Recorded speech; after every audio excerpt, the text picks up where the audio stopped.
আল্লাহ সবার মনের আশাগুলো পূরণ করে। এগুলো নিয়ে দ্বন্দ্ব হয় সমাজে, কোনো জায়গায় দোয়া হয়, কোনো জায়গায় দোয়া হয় না। জানাজা পরে কেউ লাশ নিয়ে তাড়াতাড়ি চলে যায়, আবার কেউ দোয়া করে। মেশকাতুল মাসাবিতে নবীজি একটা হাদিস শরীফ বলছে, ইজা সাল্লাইতুম আলাল মাইয়িতি ফাখলিসু লাহু দুআ। জোরে পড়েন সুবহানাল্লাহ।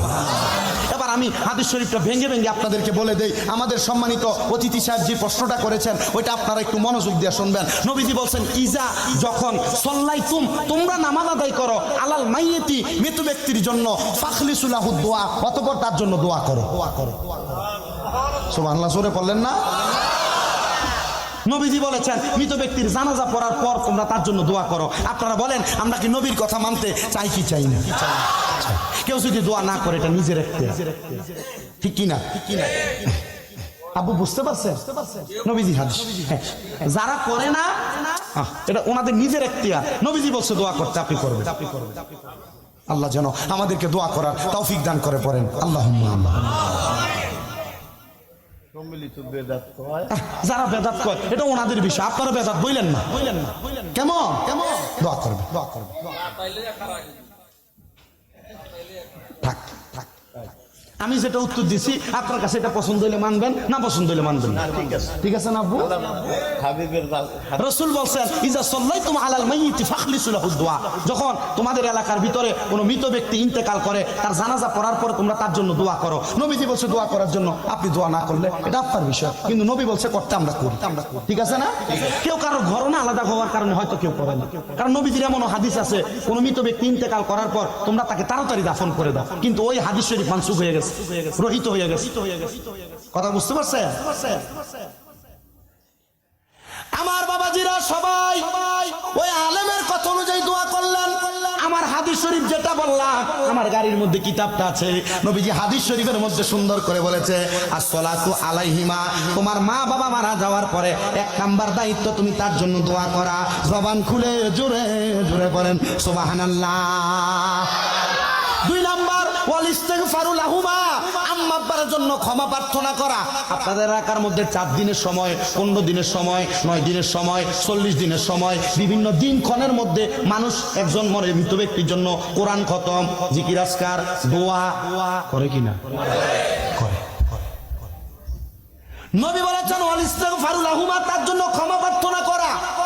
মাদ্রাসার ছোট ছোট বাচ্চাদেরকে নিয়ে কোরআন পড়ায়া, আলেম ওলামাকে নিয়ে কোরআন পড়ায়া, অথবা সম্মিলিতভাবে অনেকে মিলে মিলে বসে তাদের জন্য ইস্তেগফার করে, মুনাজাতে দোয়া করলেন আপনি।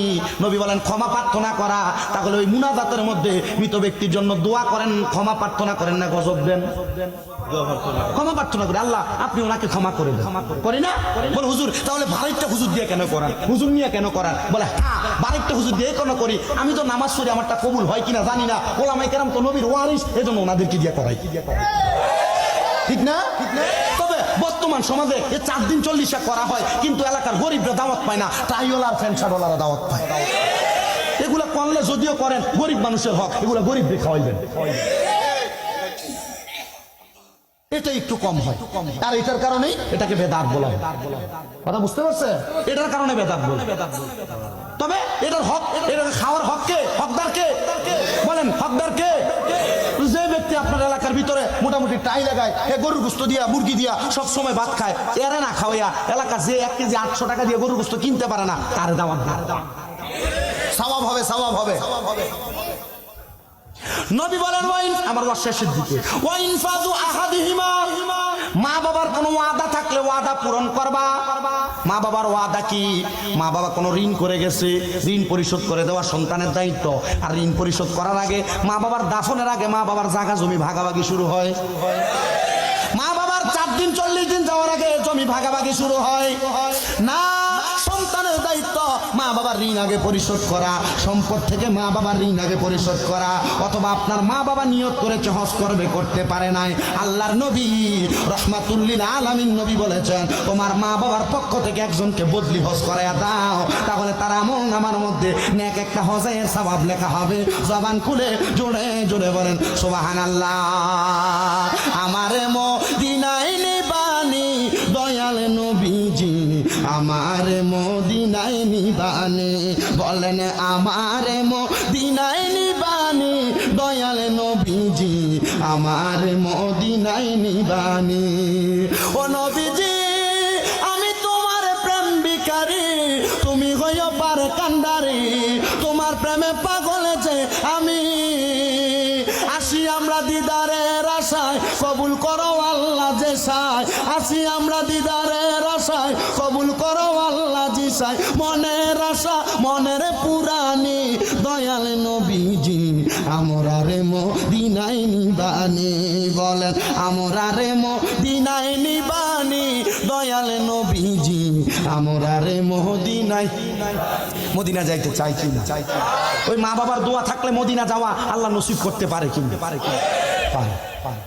আপনারা অনেকে ওই মা বাবাকে জুদা করে দিয়েছেন ঘরে, মা বাবাকে ভাত দেন না, মা বাবাকে আলাদা করে দিয়েছেন। বড় ভাইয়ের ঘরে 5 দিন, ছোট ভাইয়ের ঘরে 5 দিন, মেজো ভাইয়ের ঘরে 5 দিন, এমন ভাগ করে করে মা বাবা ভাত খায়। এমন অবস্থা টাঙ্গাইলের খোলা বাড়িতে আছে কিনা?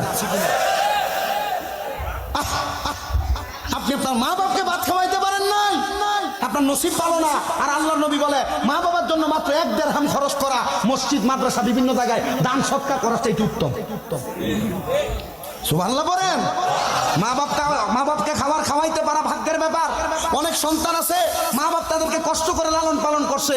অনেক সন্তান আছে মা বাবা তাকে 3 বেলা যদি দুপুরবেলা মাছ রান্না করতো, 1 টুকরা তার বাবারে খাওয়াইতো, 1 টুকরা তারে খাওয়াইতো। মায়ের মাছের টুকরাটা তুলে রাখতো, সন্তান রাত্রে মজা করে ভাত খাবে। কিন্তু এখন মা নাই, সন্তানের ঘরে কত মানুষ দাওয়াত খায়, কিন্তু আপনি আপনার মার 1 লোকমা ভাত তুলে দিতে পারেন না, আপনার মা কবরে। নবী 5টা দায়িত্বের মধ্যে 3 নাম্বার বলছে আম্মা আব্বার মনের আশা পূরণ করা, ওয়াদা পূরণ করা।